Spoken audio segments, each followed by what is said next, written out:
Hello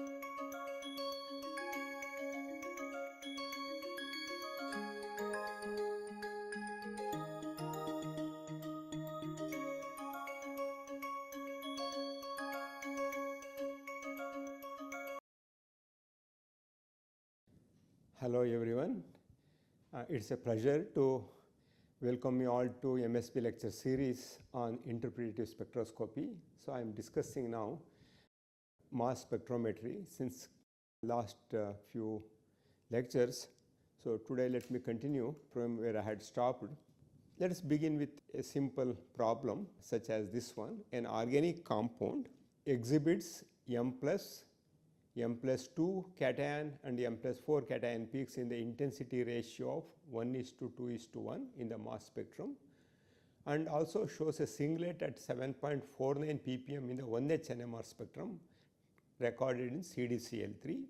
So identify the compound. You have here 4 options are there: 1,2-dichlorobenzene, 1,4-dibromobenzene, 1,2-dichlorobenzene, and also 1,2-dibromobenzene. So now you have 4 options are there, and obviously when halogens are there such as chlorine and bromine, M+2 and also M+4 peaks are expected. So at this moment, just by looking into it without looking into the NMR data, it may be difficult to identify. In absence of NMR, you can anticipate this compound to be one of these, all 4. Of course, if you have mass, we should be able to identify. In the absence of mass, just if the information given about M+2 peak and M+4 peak intensity, that is 1:2:1, you may think that at least these two will come very close to it. But 1H NMR shows only one signal. So let's look into it. Let me draw the structure first, all structures. First, let us analyze 1H NMR data here.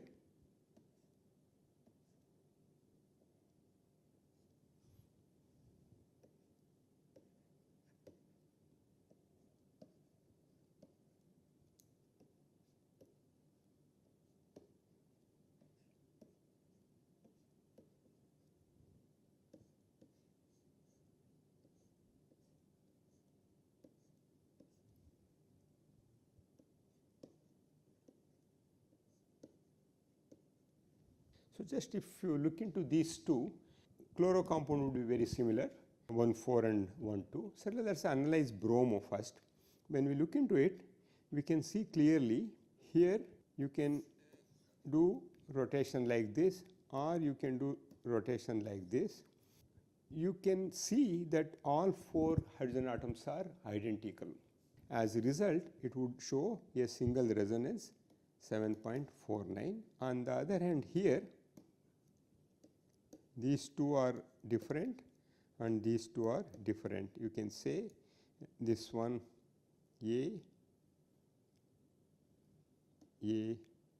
X, something A2X2 spin system. So here it is simple. So that means since the value given here is 7.49, so without any hesitation we can tell the compound is 1,4-dibromobenzene. It also shows M+4 cationic peak here. So this is very simple. Now let's look at another little complicated, not very simple problem. Mass fragments of IRCl cation in mass spectrometry shows 3 mass peaks at M/Z, mass to charge ratio 226, 228, 230, and also natural abundance of iridium, chlorine are given here. 191 iridium is 37%, whereas 193 iridium is 67%, and similarly 35 and 37 chlorine abundance are 76 and 24% respectively. The intensity of the mass peaks are in the order 1, 2, 3, 4 are given. We have to identify the right intensity of these peaks. The right ratio of these peaks we should identify, which are appearing at 226, 228 and 230. So now actually I had simulated the spectrum for this one. So now we see here 3 peaks here. You can see here 3 peaks are there at around 231, 230 and then around 228 8 and also around 226. If you just look into this, from here if you compare the abundance with respect to the mass, so this one are in the ratio of this. So this is the information one can get directly from the mass spectrum of IRCL. But on the other hand, how to calculate this one? So for this is little bit, it appears like tedious, but it's not really. So I have highlighted here. Let's see whether this ratio we can arrive using the calculations. Now we know that we have iridium 2 isotopes and chlorine 2 isotopes are there.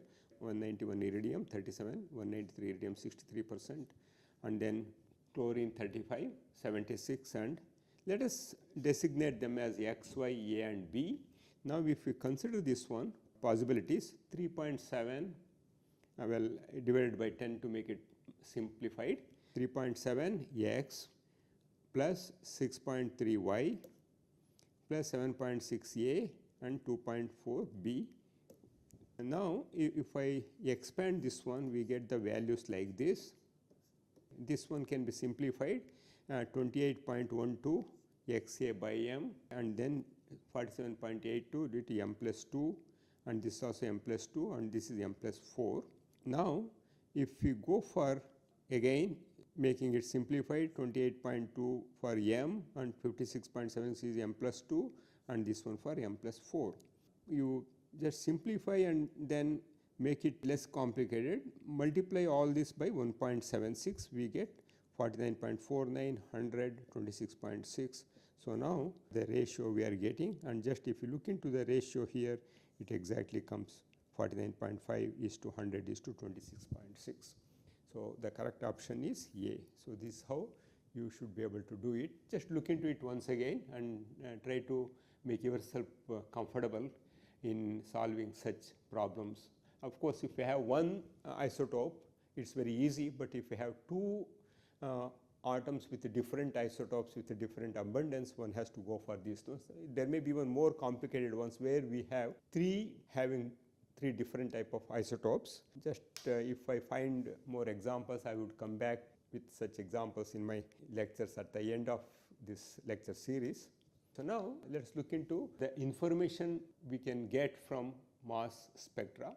Okay, for example, if we have a simple hydrocarbon like CnH2n plus 2, what information we can get by recording mass spectrum for this molecule? So the different type of atoms present in the molecule, that comes directly by looking into the molecular formula we get, and also the number of each atom present in the molecule, that information also one can get it. If it is an organic molecule, it also gives information about saturation, unsaturation, presence of cyclic groups, and also other functional groups. For example, if you consider CnH2n plus 2, it has n plus 1 pairs of hydrogen atoms. For example, if I take C4H10 is there, this is n plus 1 would be equals 5 pairs of hydrogens are there. So that means if the molecular formula is CnH2n plus 2, there are n plus 1 pairs of hydrogen atoms are there. Presence of a ring, a double bond reduces the number of hydrogen atoms pairs by 1. If there is a ring or if there is a double bond, it reduces the number of hydrogen pairs by 1. For example, if you look into cyclohexane,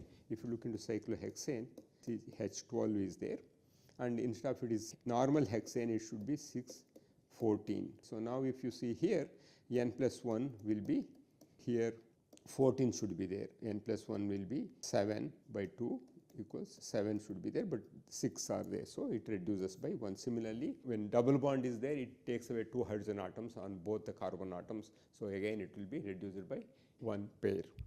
So in case of organic molecules, as I mentioned, molecular formula gives number of atoms and their types, the saturation, unsaturation, cyclic, acyclic, whether the cyclic is aromatic or non-aromatic. This information we should look into.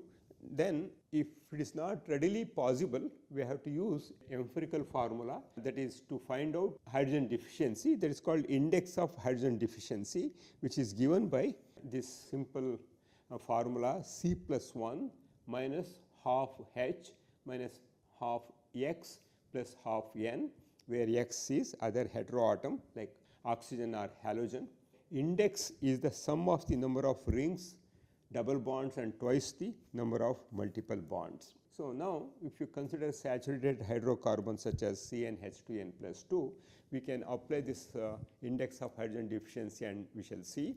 So this formula says n plus 1 and half into 2n plus 2, this is equal to 0. So that means here hydrogen deficiency is not there, that is 0. That means we can say if 0 value is there, we can say that the organic molecule is saturated. So now let us examine for different compounds here. Let us look into chloropropane. We have 3 carbons are there, so C plus 1 will be 4, and then 7 hydrogens are there, 7 by 2, and then 1 chlorine is there here, so half, so then this is 0, again this is a saturated compound. So then we will look into this one, 3 carbons are there, 4, and 6 hydrogens are there, so 6 by 2, 3. Of course, oxygen we are not considering anything. Then it says that there is one double bond in this one. Of course, this is an aldehyde. Now look into this one here, 3 chlorine atoms are there, and if you just look into index, 5 carbon means it is C plus 1 is 6, and then we have 9 hydrogen atoms are there, 9 by 2, and then 3 chlorines are there, 3 by 2, it is 0. Again, this is a saturated organic compound.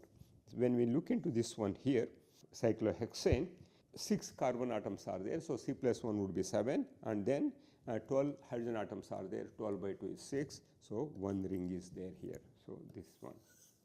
And similarly, when we look into C6H6, 7 will be C plus 1, and then 3 pairs are there, 4. That means here 1 ring and 3 double bonds are there. 1 ring is there and 1, 2, 3 double bonds are there.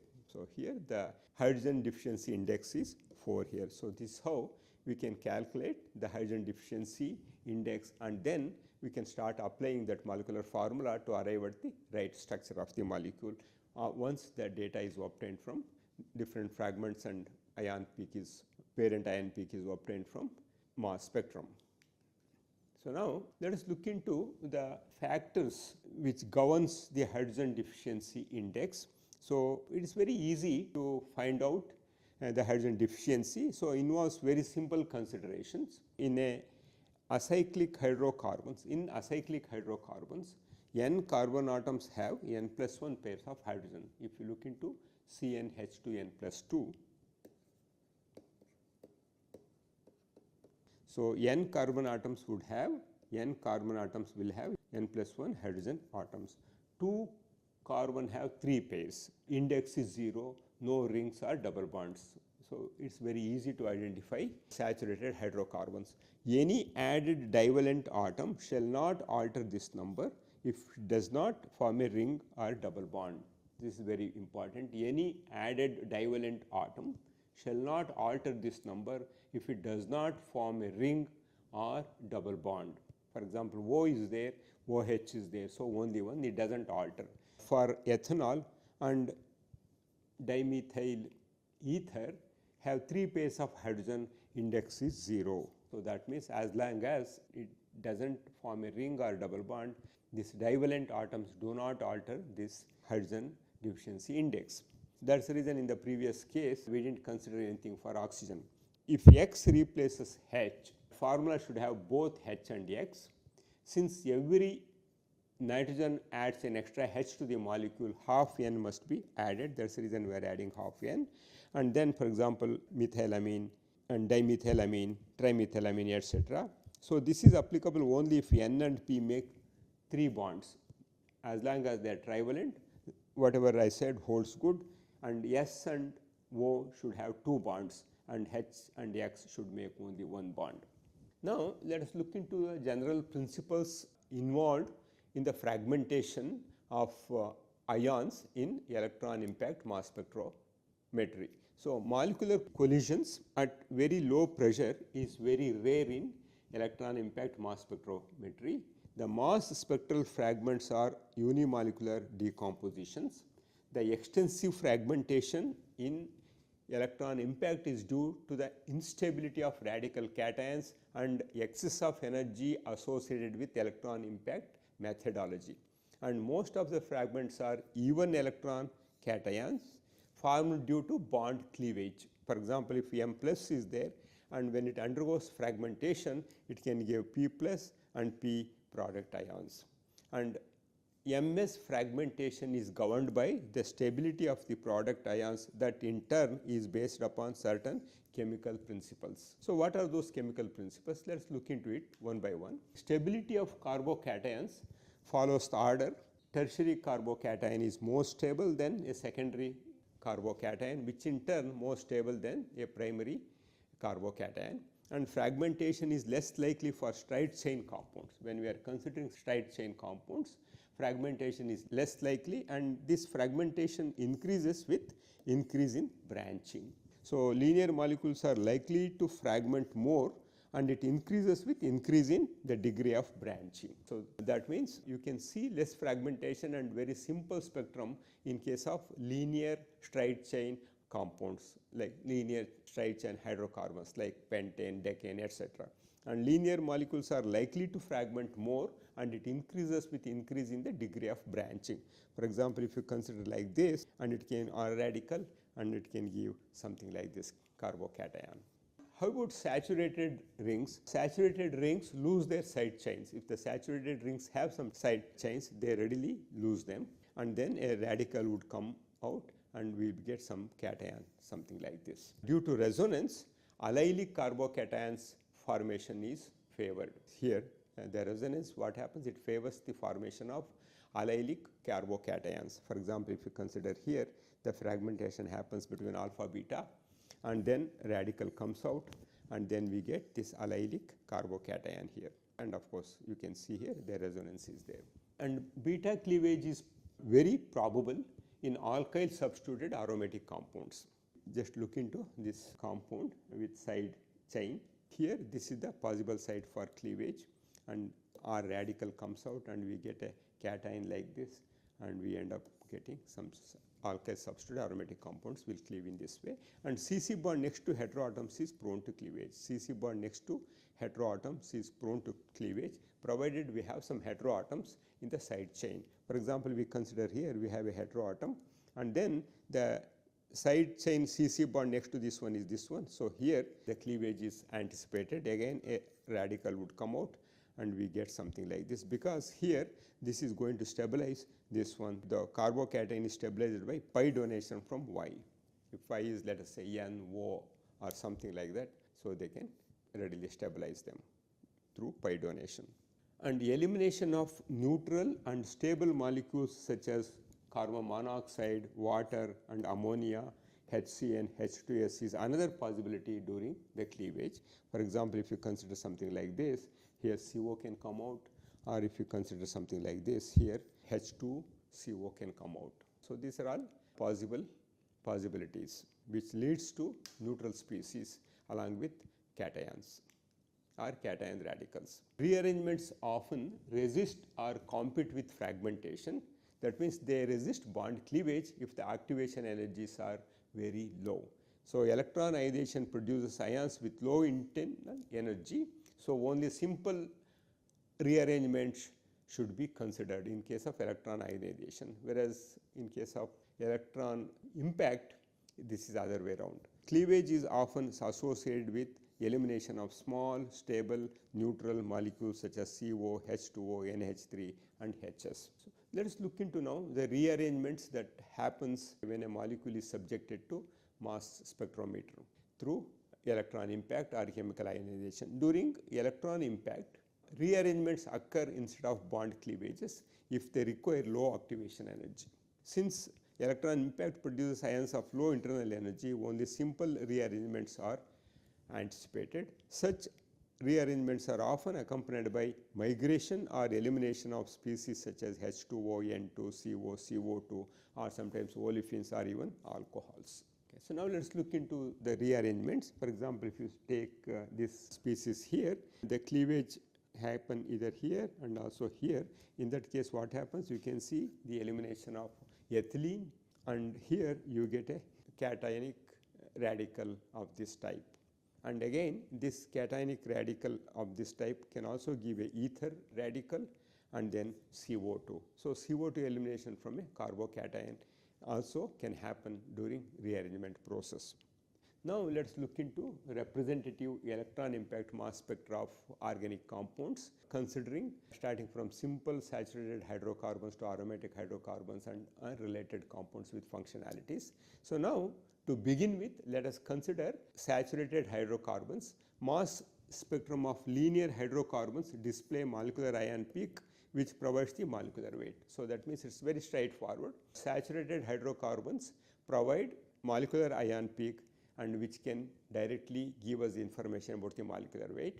And MCH3 peak is always weak, and due to the detachment of CH2 fragment, so there will be the loss of 15 mass units for every fragmentation. So that means if the fragmentation happens, you can see every fragment will be losing 14 mass units due to the elimination of CH2. CH2 has 12 plus 2, 14. So you can see here hexadecane, molecular weight is 226 here. You can see out of 16, you can see very nicely all fragments are shown here up to C2 fragment here. And it's a very interesting one, but it's very simple to analyze. Let us look into more such examples in my next lecture. Now it is saturated hydrocarbon, we looked into it. Now we should go for unsaturated hydrocarbon and then aromatic groups like that. So let's continue discussion on mass spectra of different type of organic molecules in my next lecture. Until then, have an excellent time. Thank you.